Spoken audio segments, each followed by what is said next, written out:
All right, so good afternoon, everyone. My name is Esther, and I'm the Community Development Specialist here at Child Care Resource and Referral of Northeast Iowa. Thank you so much for attending this Communities of Practice peer-to-peer meeting this afternoon with our special guest, Heidi Hotvedt from Healthy Child Care Iowa. We wanted to take a moment real quick to thank you all for the amazing and tiresome work that you're doing day in and day out during this pandemic. It is because of you and your continued hard work with your families, your communities, that everything can carry on and stay afloat, especially with our economy. So thank you very much.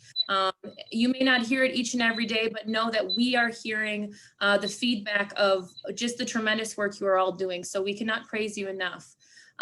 Everyone has been muted during this presentation portion of the meeting, but please, if you have a question or a comment, do not hesitate to leave it within the chat.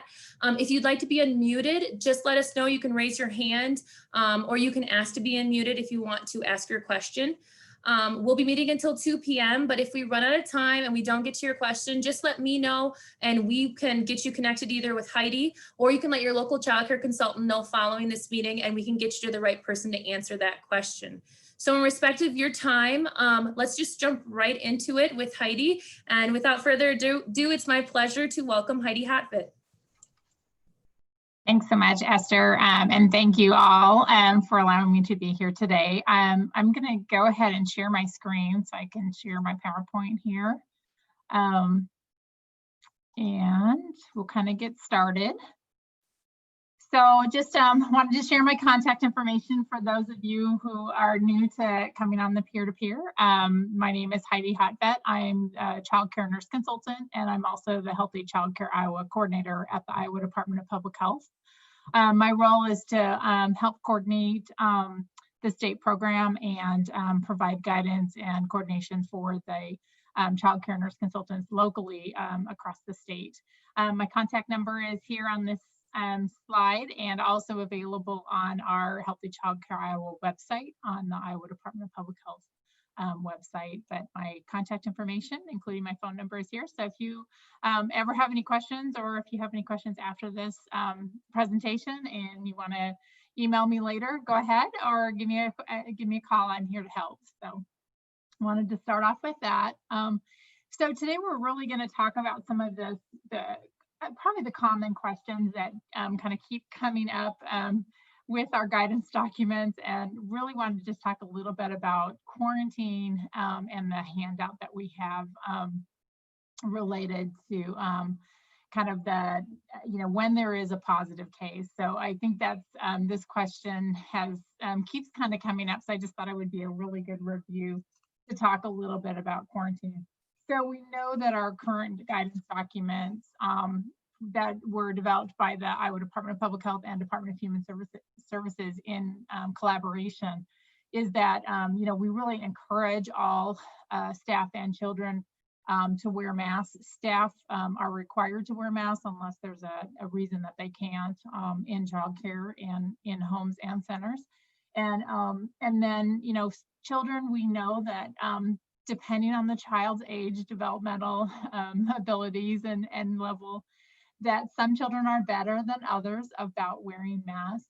But I think this handout is really helpful to explain why we are consistently, really encouraging programs who haven't had children start to wear masks, that maybe they start working towards that. So we know that when we talk about children, we're talking about older children that are over the age of 2. So, infants, toddlers cannot wear masks. And so this really doesn't apply. This handout really applies to just those programs that are able to have children in care, the older children wearing masks. And we know that in education, in the K through 12 setting, that children are wearing masks. So we definitely encourage that anyone working with that school age group, that they would continue to have them wear their masks at care, as well as because they're already wearing masks at school. So if they're attending in-person school and activities, they're required to wear that mask. And so we might as well have them do that in the child care setting as well.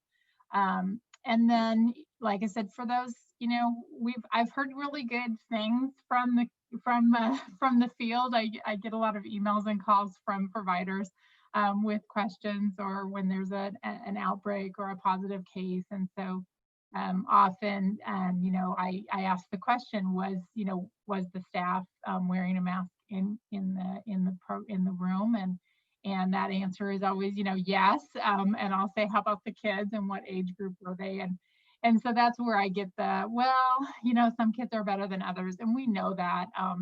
But it is helpful because according to this guidance document, and this is really a helpful tool for us to use, that if, say you have a child that is positive, and if they've been wearing a mask, and you can kind of see, I'll actually zoom in a little bit on this. Oops, I meant to zoom in and I didn't.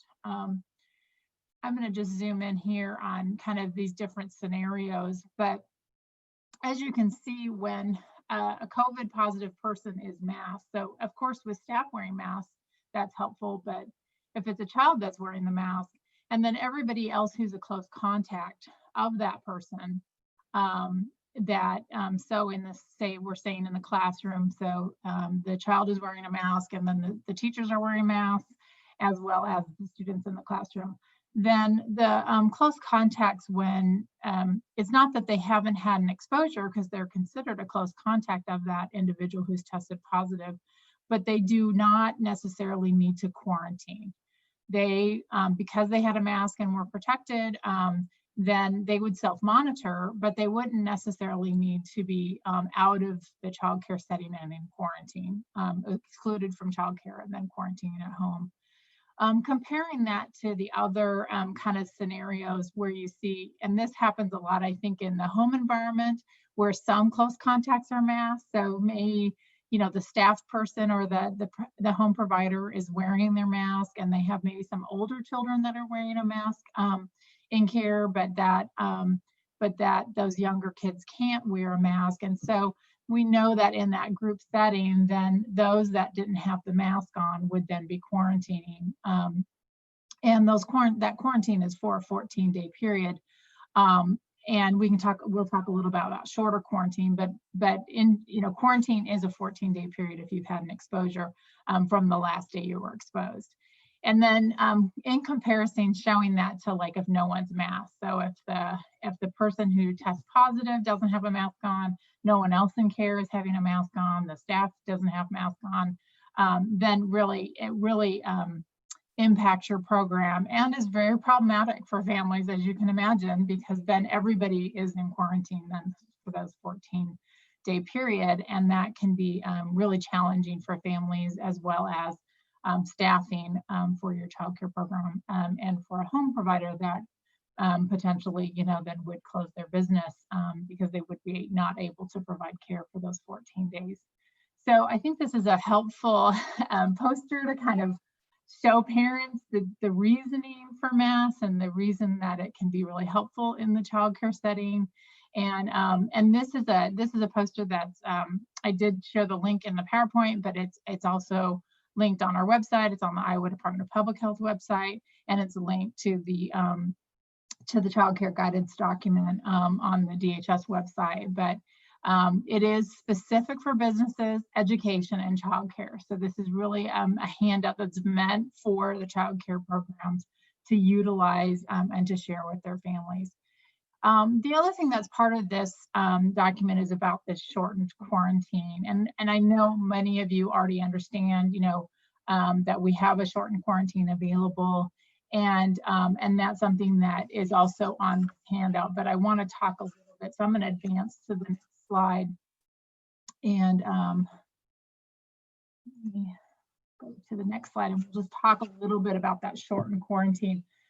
So, the quarantine period hasn't changed. The Centers for Disease Control and Iowa Department of Public Health has not changed the quarantine period, because I get that question a lot. The quarantine period is 14 days after exposure. So we do have a shortened quarantine, and there are some scenarios that can occur for a shortened quarantine. And that's what I want to talk about today, is that shortened quarantine can end 10 days after exposure. So say that the child was in care, they were exposed on a Friday, and then you would have 10 full days of quarantine, out of care because you were a close contact of that child. And then you could return if you have no symptoms and and then continue to daily monitor. So you're still technically have that 14-day quarantine period, but you could return to care sooner after those 10 days without testing. The caveat is that shorter period, when you return back, you would need to make sure that you're wearing a mask and staying 6 feet away from others, which is very challenging, as you can imagine, in the child care setting. It can work. I would say in the school setting that has been working quite well for people to have a shortened quarantine, because in the school setting, they can have children making sure that they're sitting at desks that are 6 feet apart. They can limit, they have more space in the lunchroom to be able to separate and make sure kids are kept 6 feet apart. So they have a lot more ability to do the shortened quarantine. In childcare, it's more difficult, but it can be done. And I do know programs that have worked through this so that they can have kids return sooner. There is a 7-day quarantine period where that it can end 7 days, and that's where there's a negative COVID test and that there's no symptoms.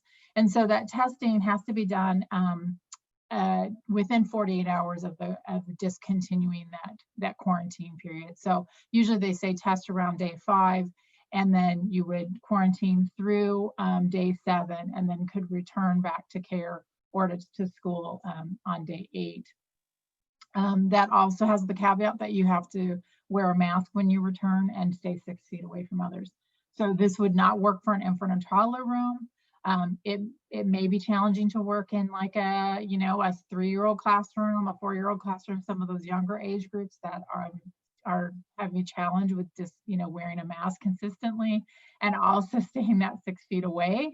A 3-year-old who needs help and is needing some assistance with toileting and things like that, it would not work, because then you would be in that person's space, and wouldn't be able to maintain that 6 feet. But in an older classroom, that would be possible that you could possibly separate kids out 6 feet away from others during that. And that, like I said, it's just the continuation of that quarantine period, so through that 14th day. So those are some of the questions that our nurse consultants are getting in the field, and what I'm getting also emails and phone calls about that, and then just trying to walk through that and see how that works for programs. And we do understand that a shortened quarantine is something that parents would want to do. A lot of times it's something that maybe an older sibling's having a shortened quarantine, they're going to be able to return to school sooner, and so of course the parents are thinking that their child or their infant should be able to do a shortened quarantine.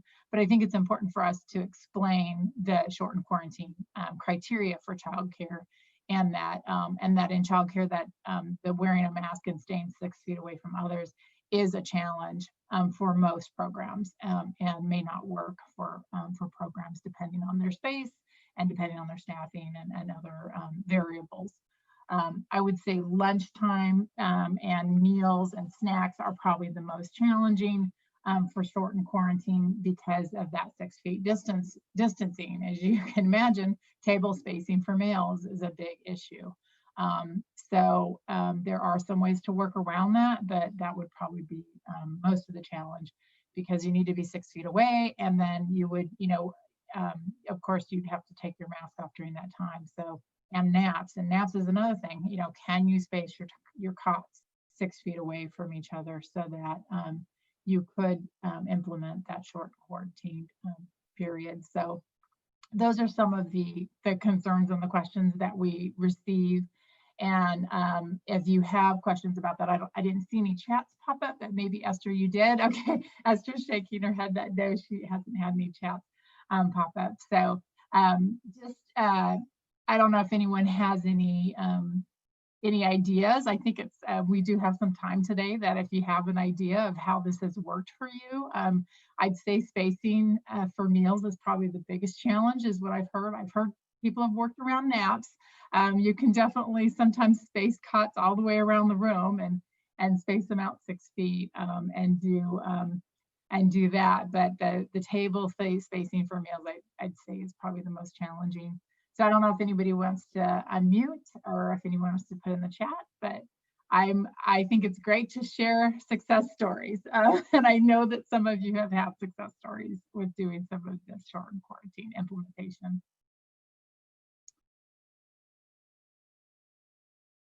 And I can't see full screen, so Esther's gonna have to tell me if there's nothing yet, but everyone, please, this is your time too, this is that networking opportunity. We all learn from each other, and please, if you want to share, we would love to hear it. You can unmute yourself or just pop it in the chat. Thanks, Esther. What I might do, I see there's somebody coming in. Are there any guidelines written anywhere that we can refer to for the shortened quarantine? In terms of sharing, the information is available on that handout that I just showed with those 4 squares on that. So that's something you can post and actually give to parents. And I'll just jump back to that so that you can see that. So it's actually, the shortened quarantine is at the top of that handout. So that's something, and I know a lot of programs. I actually just talked to a program earlier today, and I said, have you gone through this handout before? And she said, actually, I shared that with all my families, and we have it posted because it is helpful for everyone to know that kind of those guidelines around that.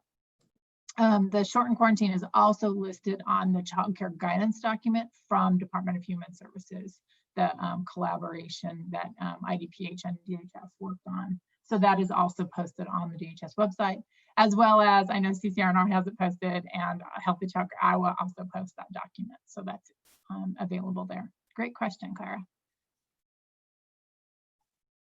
Oh, Esther, you're muted. Sorry. Of course, no.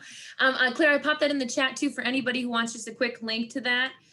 We do have some pieces here, Heidi. Mrs. Thompson says, we have created a seating chart for all meal times. Do not seat more than 3 to 4 children per table and have table space 6 feet apart. We are lucky to have large space where we have 10 tables set up for meal times. And then I do have a question here. Is time 15 minutes not really considered now? So I guess I'll first just do a shout out on thanks for sharing the spacing of tables. That is great that you have space to be able to do that. And that is really, really smart, I think, to have that assigned seating and to put that in practice, because it does help with identifying those close contacts and who actually is part of that. We kind of call that podding, you know, kind of keeping those kids in that similar or that same pod group with staff, I think is so important. In terms of the second was a question, and can you repeat that, Esther?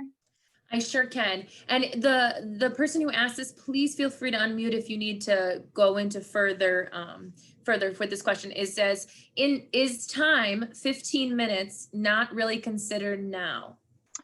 No, 15 minutes. So close contacts are still considered those individuals that are within 6 feet of an individual who's tested positive, and for 15 minutes. So that we're looking at that period of time where they're in that person's space. I know the question has come up, is that 15 minutes total? Is that 15 minutes consecutively, like a 15-minute period? And there is some difference from kind of how the CDC sometimes words that compared to how it's worded with the Iowa Department of Public Health. But we do say that it's within 6 feet for 15 minutes. So I would say in general that would include pretty much everybody that would be, you know, for instance, think about mealtime.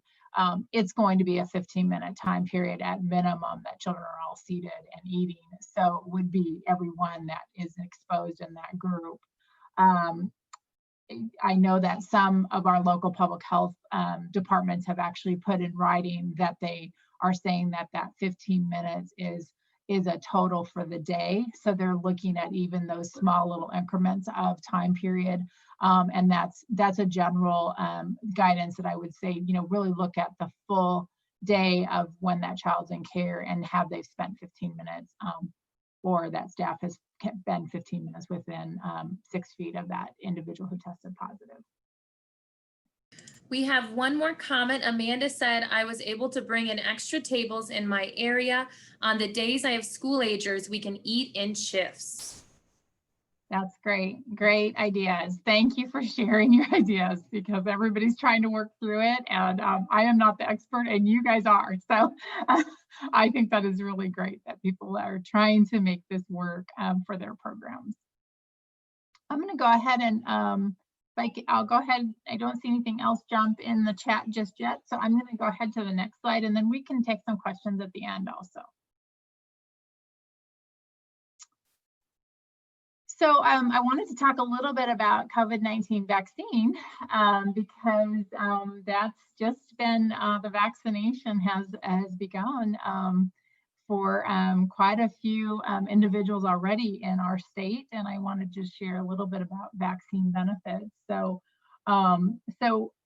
they just want to say that all the COVID vaccines that are available and currently licensed for the United States have all been shown to be highly effective at prevented COVID-19, which is great. We do know that the vaccination that there's the 2-dose, and then I know there's another brand that is looking at the 1-dose. But with the 2-dose, they say that there's about 50 to 60% of your protection is kind of with that first dose. So you definitely need a second dose to be able to be effective, fully protected with the COVID vaccine. Getting vaccinated yourself can also protect people around you, particularly those at high risk for severe illness. And also when you think about in an infant room or a toddler room, a child care provider, getting themselves vaccinated and is going to help those infants and toddlers, because of course they're not wearing masks in care, and so even if you're wearing a mask, there is a risk for exposure. And then when you think about in general, the adult population is who can receive vaccines at this time.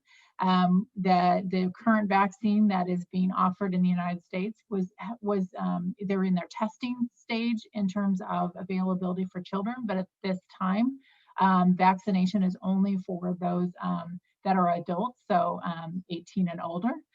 So we do know that in the childcare world, having vaccination available for childcare staff and for childcare providers is really helpful to help protect those infants and children and toddlers in care. It's a safer way to build protection. I've heard kind of comments before brought to me that, well, is vaccination, how does that help build protection? Is that a safe thing to do? And some concerns about that. But, the alternative is actually COVID-19 infection, and infection is, we don't know, who is going to be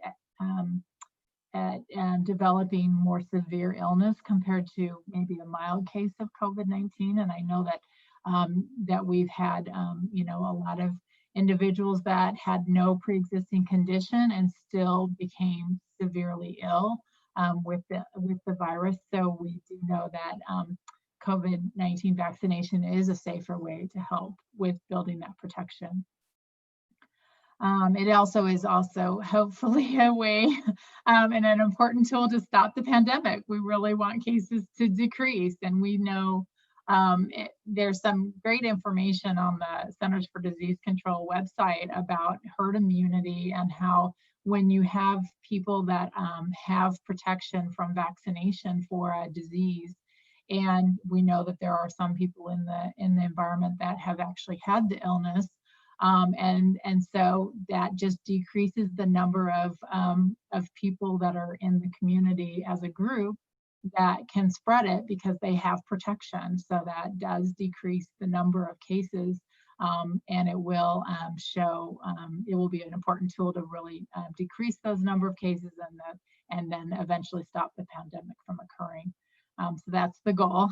And we also the question that because we know that with vaccine, there is a period of time for developing that protection. So it's not an instant once you get the vaccination. It's like any other, when you get your flu shot or any other vaccines, there is a period of time where your body needs to build that benefit from the vaccine and build the immunity. And so we want to continue, even during vaccination happening in our communities, we want to make sure we're still continuing to practice our mitigation efforts by wearing a mask, and socially distancing with those outside of your household, and making sure we're washing our hands with soap and water, which we've done from the very beginning and have always been really good about that in childcare, and then staying home when you feel sick. And that's probably one of the most challenging things for us in childcare, is because we know that children have illnesses that are not COVID-19, that we have colds, we have flu, we have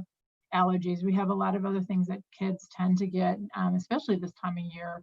And so, excluding children for illness is really challenging, because if children had mild illness, we a lot of times would have allowed them to continue to be in care.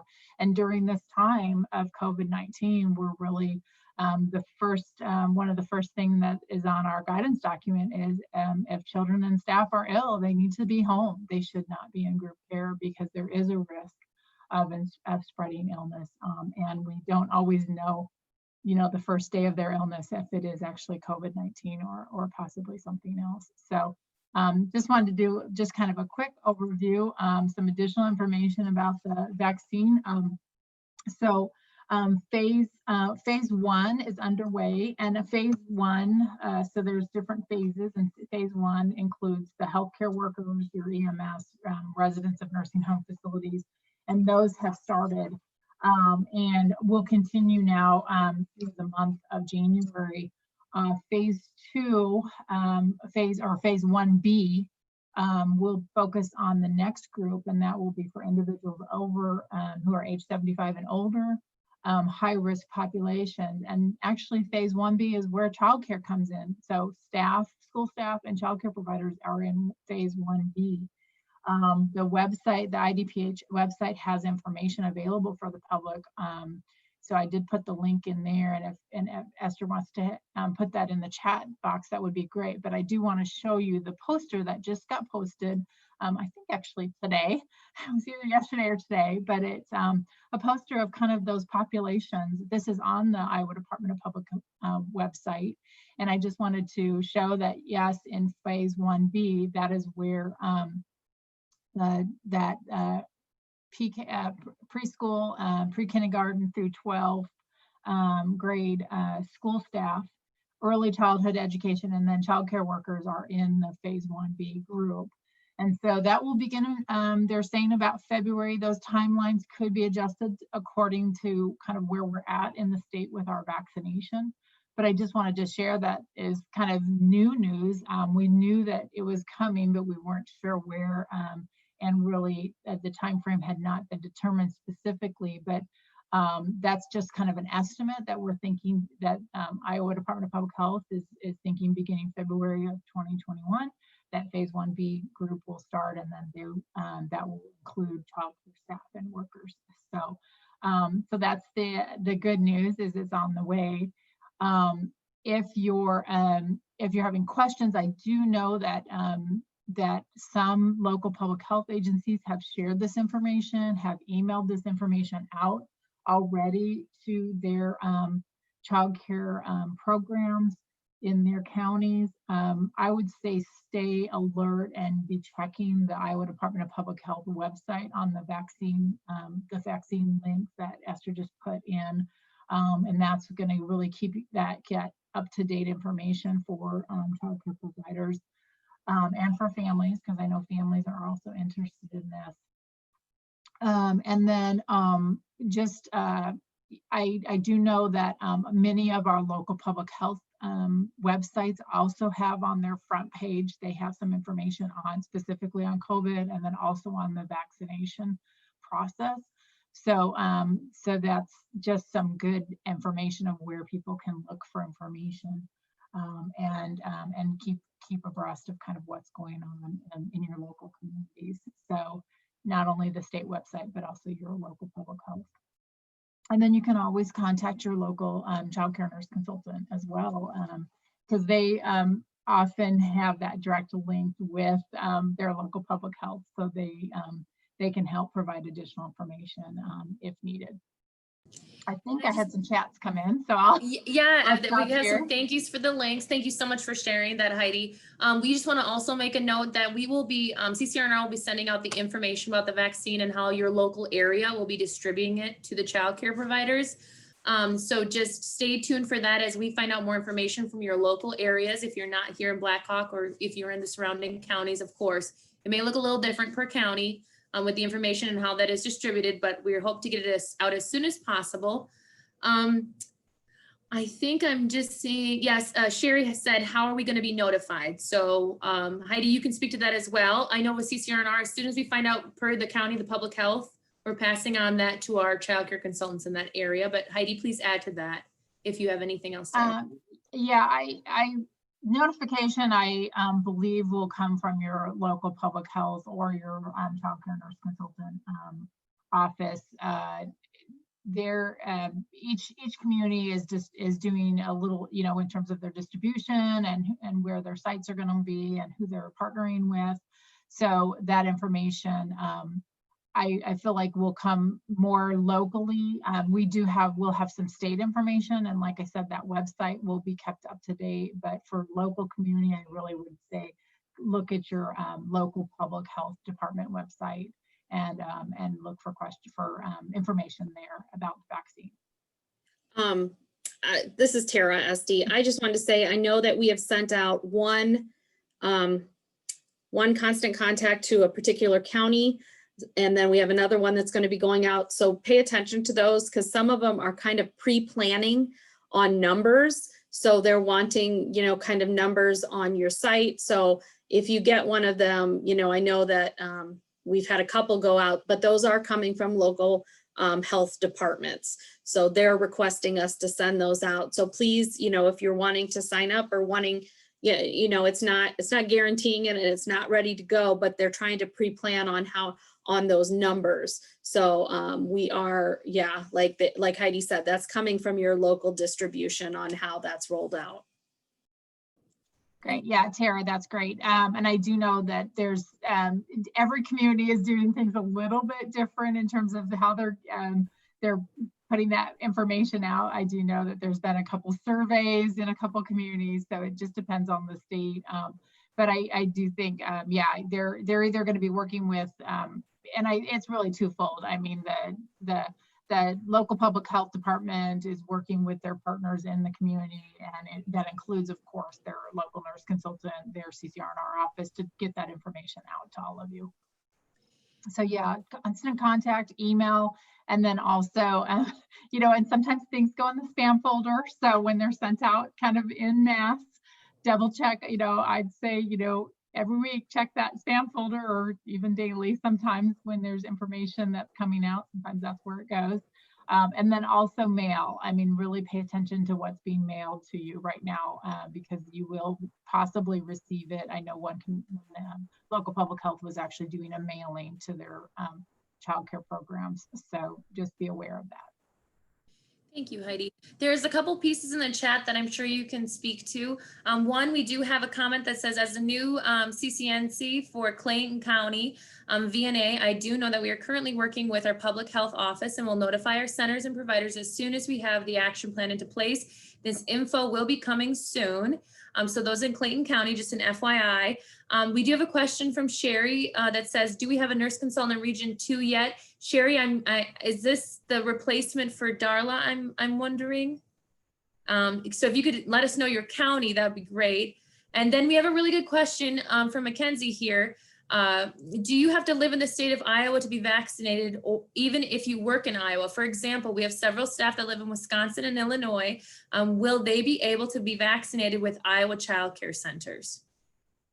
That's a really good question, and I don't know the answer to that. So I know some of those things have already are being addressed kind of at the state level in terms of that and how that's all going to look. So I don't want to speak to that because I'm not sure how it's going to all work its way out in terms of that, you know, is it going to be where you live versus where you work? But I do know that there's some discussion with neighboring states on that. So Iowa Department of Public Health will be working through that.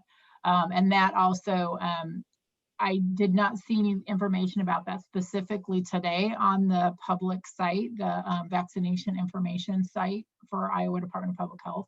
But that would be a great place to look, because I know that they do have some Q&A that they're posting on the website there.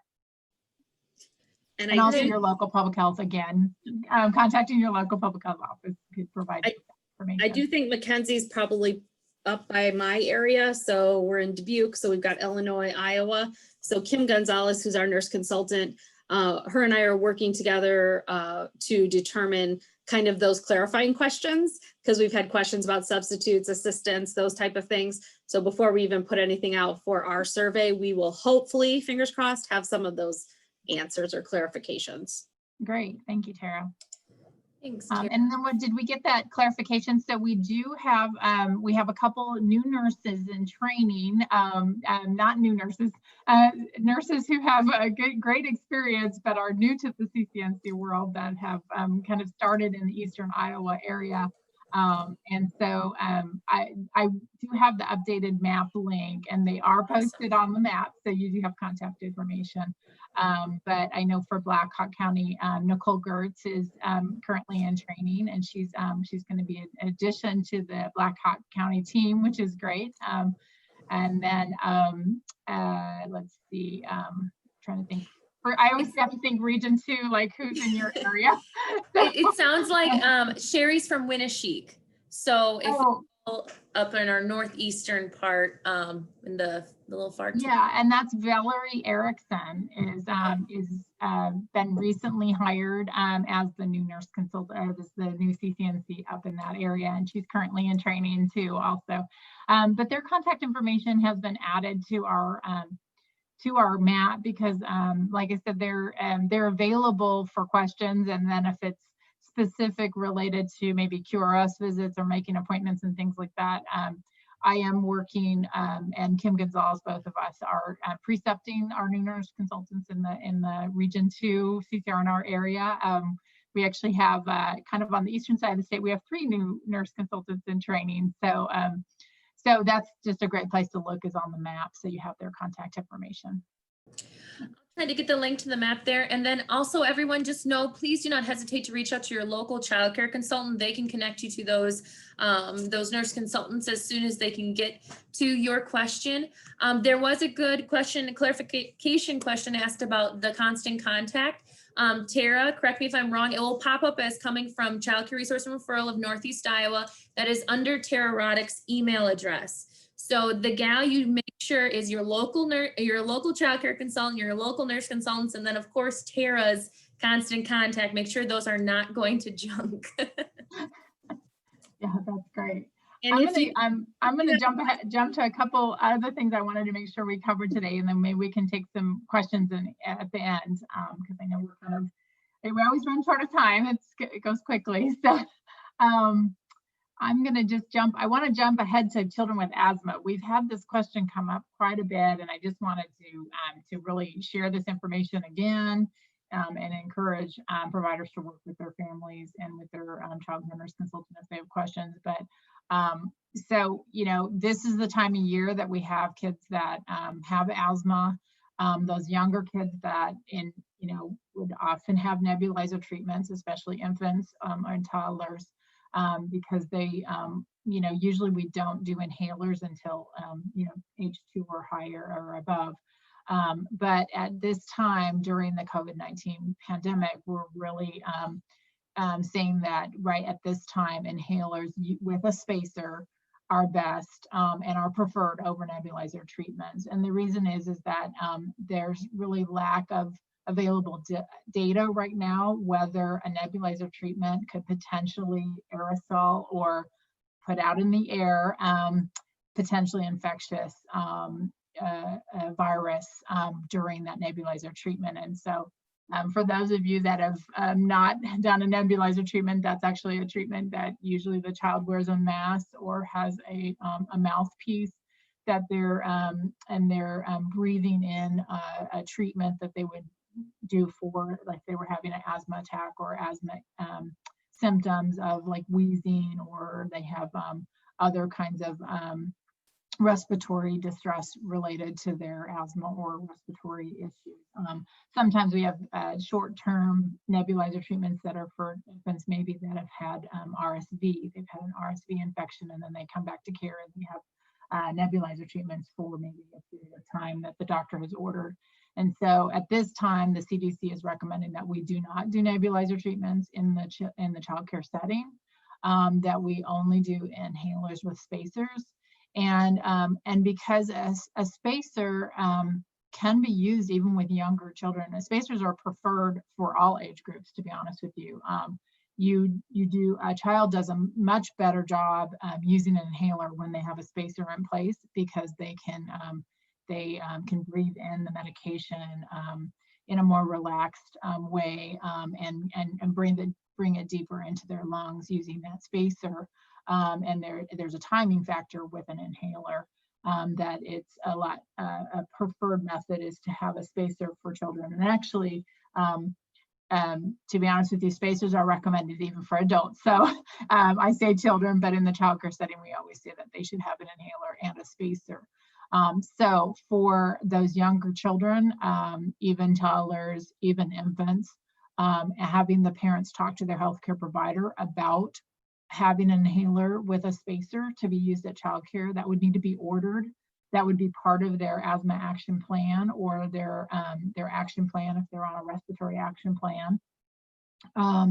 We want to make sure that we're not having potential spread of infection to staff or to other children in care. And so that's why we're following the CDC recommendation about having parents ask for their healthcare provider to write an order for that inhaler.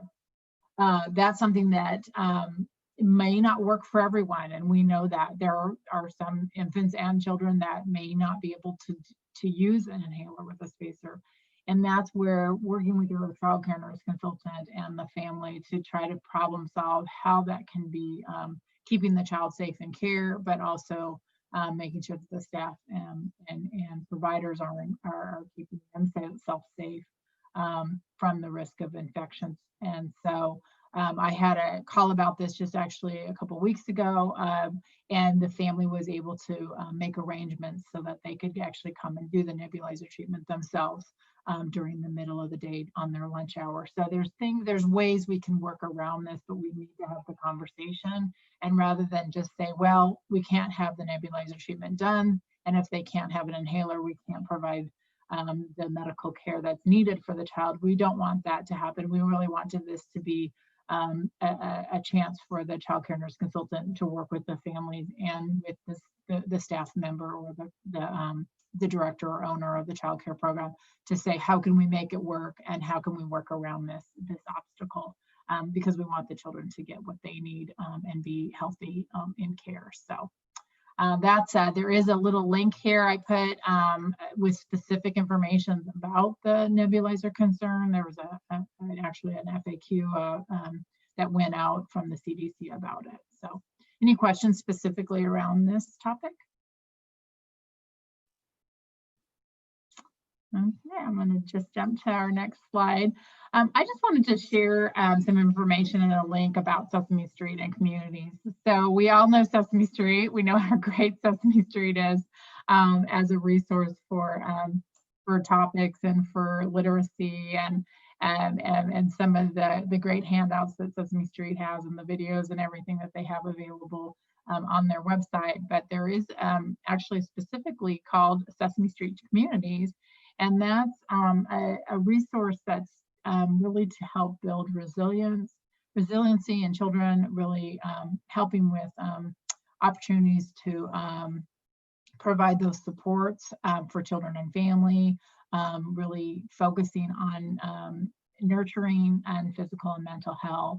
And Sesame Street Communities has a great website that has a wealth of information. And there's, if you haven't been on their website to look at the information available for child care providers, there's a wealth of information for printable activities, many articles, some training, the videos, lots of information available on how to support children in care. And some of the topics I just listed were everything from daily routines, literacy, exploring emotion, grief, children going through, families that are going through divorce, lots of different topics on the website, really to help with kind of that self-care, supporting children, having those conversations that sometimes can be difficult. And this is something that you can share also with your families, so if they're not aware of the Sesame Street and Communities. So Iowa recently joined the community. So there's every different states are joining kind of the Sesame Street community, and Iowa, the greater Des Moines area is kind of who has started the process of joining the community. And I know that there are plans to expand that across the state. So just so you know that that's a great resource. As the pandemic has continued, I know that it is causing a lot of stress for families. And I think, we're coming into a year of this. And I think, none of us a year ago thought that we would be continuing with this pandemic, into the next year. And here we are continuing with the pandemic and all of the challenges around socially distancing and not having that community support. And so we know that families are struggling, and we know that it's impacting children. So I just wanted to share this as a resource. If you haven't checked out the Sesame Street and Communities, I'd really encourage you to do that. So. Heidi, can I put is it the Sesame Street and Communities.org? Can I put that link in the chat? Okay. Yep. And then, and then the topics are just kind of all their topics. So there's a wealth of topics that you can click on and find information on. One other resource, of course, is our Healthy Childcare Iowa website. We do, post, we have on our printed products section is, where you would find your asthma action plan. So if you needed to update your asthma action plan because a parent is going to bring in an inhaler and what's on your current plan is a nebulizer, that's where you can download that form. We have a COVID-19 resources section of our printed products tab. So please feel free to look at that site. We do keep that up to date with current information and links to make sure that you have kind of a one place to go if you're looking for information specifically around COVID-19. And I see a few chats, so I'll maybe stop here and take some questions. That may have been me just popping in your wonderful things. Okay, that's great. No, but please, everyone, right now we have about 10 minutes left, and this is your opportunity to utilize this time with Heidi, since we don't get to see her all the time, and she is just a wealth of information. So please ask your questions, share your comments. This is our time to network with each other. I will just show too, here's our consultant map page. So you can kind of see that link directly, or when you look at your map, you can look at the contact information on the first page of if it says there's a link that says find your consultant, or you can click on the map for the consultant, and then the first page is the map, and then the contact information is after that. And my contact information, as well as Deb Geimer, who is our professional development nurse clinician, who coordinates all of professional development for Healthy Childcare Iowa and our nurse consultant program. Her contact information is there too also. So if you're trying to get a hold of your local nurse consultant and they're not available, I know some of our nurse consultants are helping with vaccine distribution right now. So they are, sometimes they're doing that, or they're doing, I know contact tracing is another thing that some of our nurse consultants are doing during this time. So if you're needing an answer right away, you can always give me a call, or call Deb in our office, or send us a quick email if you're needing an answer and you want to get that out immediately. You can always contact us.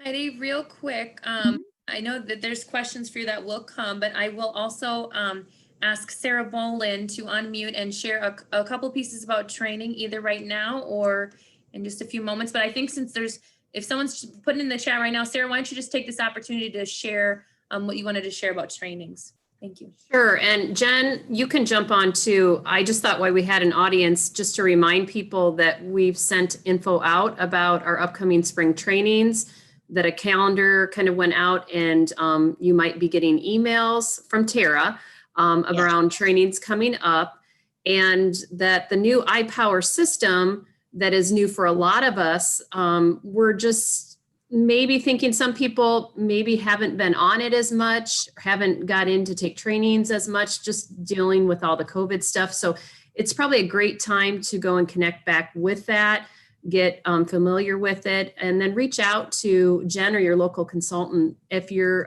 just having questions or you're not able to find something.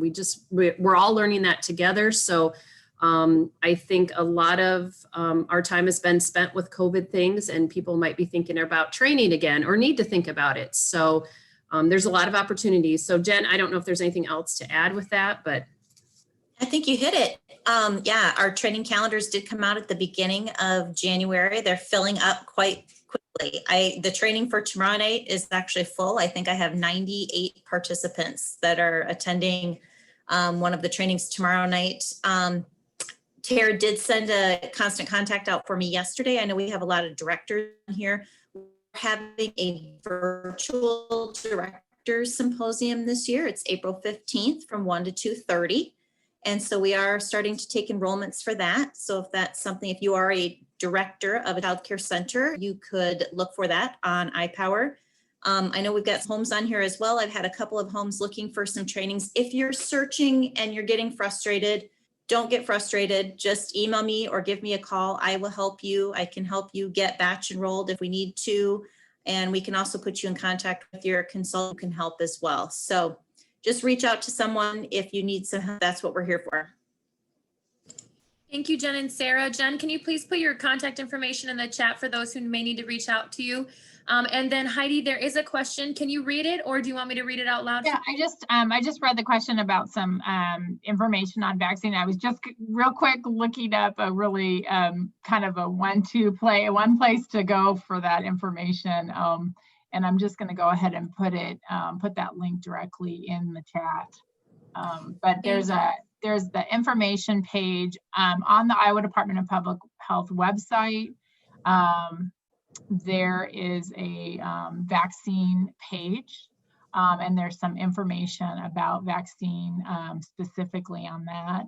And I'll put that in the chat, and then also on the CDC website that really shares that information that would be helpful to share with your staff. So. Heidi, do you recommend that also for parents or for reference if they have any questions as well? Yeah, I know that, depending on, I think the question that has come up a lot, from parents is, how about my child being able to be vaccinated? And we know at this time that there really is not information available specifically for children because the vaccine is not licensed for that age group. So I'd say it would probably be more helpful for staff and for providers themselves related to some of the vaccine information, because you are listed as a priority group in phase 1B. So I, not to say that we can't share that information, of course, with parents, but I think just so they understand that at this time that children are not in, that's not, the vaccines are not available for children right now. That's very helpful. Thanks, Heidi, for clarifying that. All right, guys, we only have a couple minutes left with Heidi before we are going to close our meeting. So please unmute yourself if you'd like to ask your question or share a comment. If you have any other questions that do not have to do with COVID, that's a-okay, or with trainings, that's a-okay. Feel free to put them in the chat or ask now. But like I said before, Heidi is here. So if you have any questions or comments, please do not hesitate. And Heidi did pop that link in the chat for you. And Jen does have her contact information about trainings in there as well. I believe I got all of your links in the chat. So if anyone wants a quick access to that right away, This is recorded and we will have this posted on our website following this, as well as Tara does share it out via constant contact. If you would like to share this with your staff that could not attend, or another provider that you know would be interested in hearing this information. I have a quick question. Can you hear me? We sure can. Okay, great. So if a child or a staff person, let's say they're having some symptoms, they think, oh, it's probably just a cold. We hear that a lot. And they're not necessarily wanting to have to either have their child out for the full amount of time or a staff person having to miss that much work. Is it appropriate as an employer for us to, or as a director of a center, to say, well, we would need some kind of verification, like from your medical professional, like your primary care physician, whatever, saying, I've seen this person, didn't feel a COVID test was needed, they're safe to return with a date. Is that appropriate to ask parents or of staff?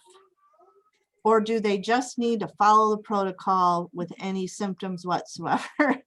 Yeah, I think the first thing we say is, if someone is ill and it's one of the symptoms that's listed on the COVID symptoms, which can be congestion and a runny nose, because this is the question we get a lot of, that is, a COVID symptom. And so, in group care, allowing a child or a staff person to be in care that, has an illness that has a symptom of COVID really puts your program and puts the rest of the families at risk.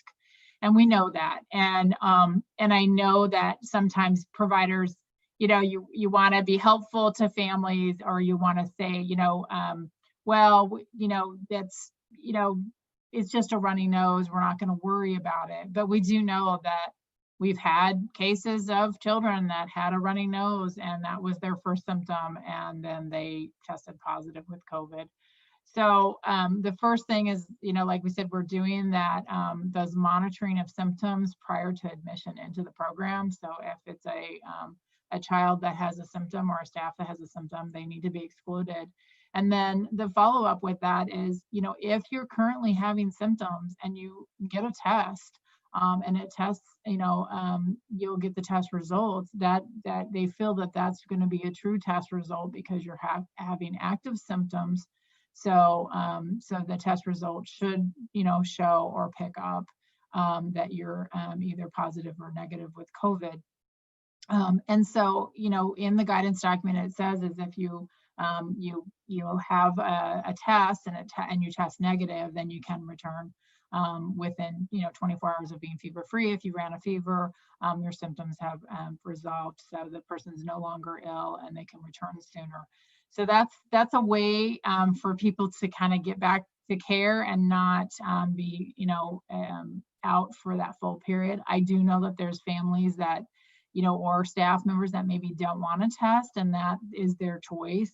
But we do need to follow our guidance document because unfortunately, I track the outbreaks, and I have heard the stories over and over where somebody was in care and had very mild symptoms, or they really felt it was just a cold, or it was just a sore throat. I mean, I have heard all of those scenarios, and what it was is it was COVID. And so when they get that positive COVID, and it really has affected some programs, unfortunately, where all of a sudden then it's 5 staff members that are out with COVID because of one person being in care that was ill, and kind of feeling like it was not really a strong symptom, so they weren't going to go and get tested. So that's just some anecdotal information, but following our guidance document is our recommendation because of those situations that we are aware of. And it usually is, when it comes to my attention, it's because I track the outbreaks of 3 or more in a center or home. And those are the recurring stories that I am hearing of people that had mild symptoms, or they felt like it was just, oh, I just had a headache, I'm better today, but I kind of felt under the weather all weekend. And so then that person unfortunately then becomes positive and then has exposed a whole group of children in care. And that's unfortunate because then it really impacts a whole group then and not just the one individual. Hope that helps. We're at 2:02, so for those of you who need to pop off, go right ahead. Just a couple things before we wrap up, Heidi. Valerie did leave her email there. I just want to reiterate to those who are attending, Valerie covers Allamakee, Clayton, Chickasaw, Delaware, Fayette, Howard, and Winneshiek. So if you are not in those counties, please use the map to find your nurse consultant. But I highly advise to contact your local child care resource and referral consultant because they can help you sometimes navigate those questions and see maybe if there's other pieces that you need to be considering as well.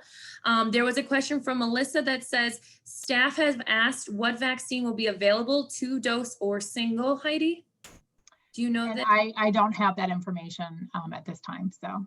Okay, that's perfectly great. Thank you so much. And the rest were just thank you. So I am gonna wrap this up. All please remember, if your question was not answered, excuse me, or if you wanna ask it privately, do not hesitate to reach out to us. Heidi, if it's okay by you, we will make sure that your contact information is in our constant contact as well, if they wanna reach out to you. Great, thank you. Yeah, thank you all for attending, and thank you so much, Heidi. We very, very, very appreciative of you always attending and giving us this information. We know that this is a crazy time and you always are just there to help us. So thank you so much from Region 2. Thanks so much for having me on. Great to see everyone. Have a good day. Have a good day, everyone.